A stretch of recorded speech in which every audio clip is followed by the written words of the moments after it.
Right, this is a quick video, and this is just picking up on something that's popped into my life, as things do. I think this happened about a week ago. I got this. I can't remember now, but let me cover that over. I got a letter from the CDC. Holy Mano, whatever. A letter, yes, and that would usually, it was addressed to the resident, of course. That would usually end up in the trash. But because it was from the CDC and because of the strange times we're in right now, I opened the letter to see what it was about. Anyway, this is what was in it.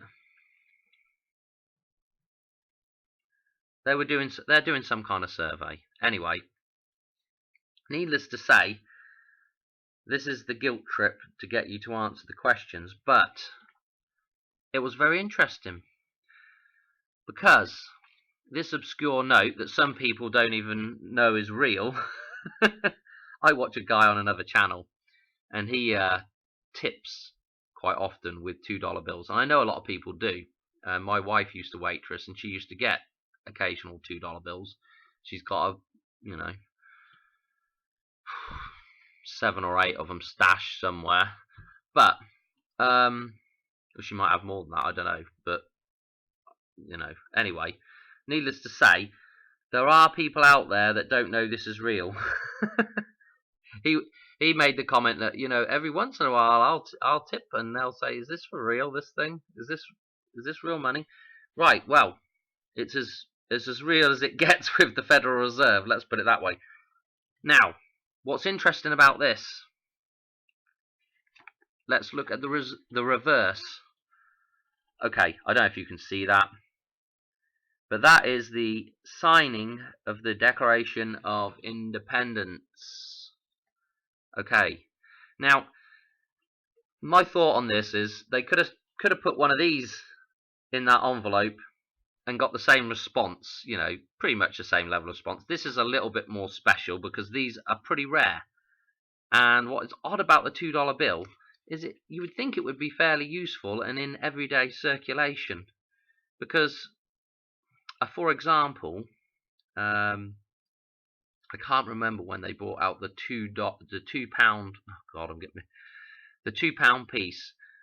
I know I've got one from I think it was '88. One of the ones I've got, and I don't know if they came out earlier than that or not. But they were a little bit more novel then. But since they went over to the bimetallic version, I think they've become pretty popular in England. Of course, I'm not there to spend money and use money over in England an awful lot anymore, but whenever I'm there they seem pretty popular. So you would think this thing would be a little bit more popular than what it is, but is it kept obscure for a reason, but kept in within plain sight as well, with that thing on it? Probably the most important thing to happen in the history of the United States. You would think that they would put that bloody thing on the $1 bill.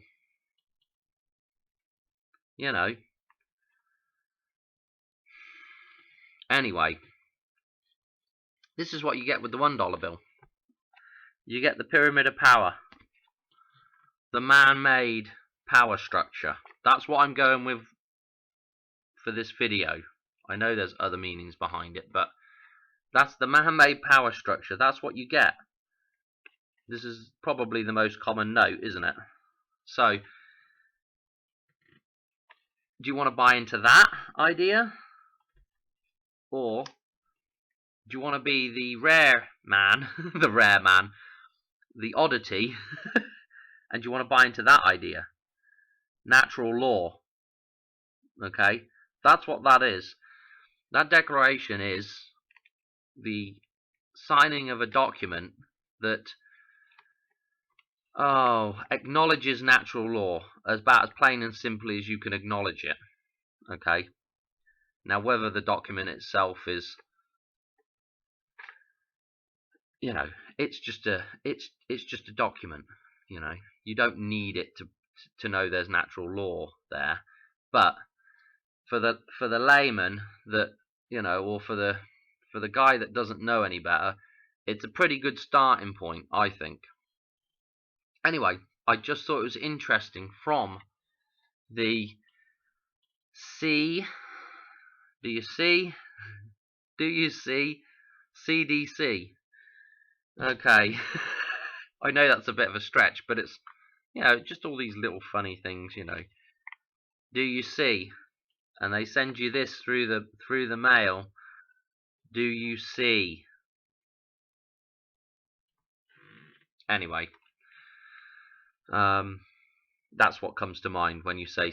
To me, that's what comes to mind when you say CDC. Do you see? Okay, right. I'll tell you one other a couple of other, two more. Well, I don't know if it's interesting or not, but they did end up calling me on the phone. I thought, well, yeah, I'll play along and see what they've got to say about this survey that they're doing. I'm not sure whether they've got another set of questions for me or not, or what, but the initial set of questions were, do you own your home free and clear? Or are you a homeowner? Blah, blah, blah. Do you own your home free and clear? So they want to know all that bump. What that's got to do with disease prevention or disease... no idea. The other thing they wanted to know was about the internet, whether we had internet here. What that's got to do with disease prevention, I do not know. I guess you could argue that there's being able to inform the general public about things could have something to do with the internet, but whatever, you know. And what was the other thing? God, I can't remember now. It was the homeowner thing that got me, you know. I was like, what in the hell do you want to know that for? And I didn't ask her actually why they needed to know that. I should have asked her why they needed to know that. I probably would have got an answer like, oh, I just asked the questions, you know. But yeah, that was it basically. Oh, they wanted to know if somebody had been in hospital in the last few months, I guess, which seemed like a bit more of a valid question from the CDC. But anyway, what more to say about it? That's it really. I just thought it was interesting. These little things that pop into life or pop into your vision if you're there, if you're looking, you know. Normally that thing would have gone in the bin, but just simply because of what's going on at the minute, I opened it out of curiosity. So I ended up at least making $2 of funny money. Whatever. Anyway, that's the end of the video. Cheers, bye.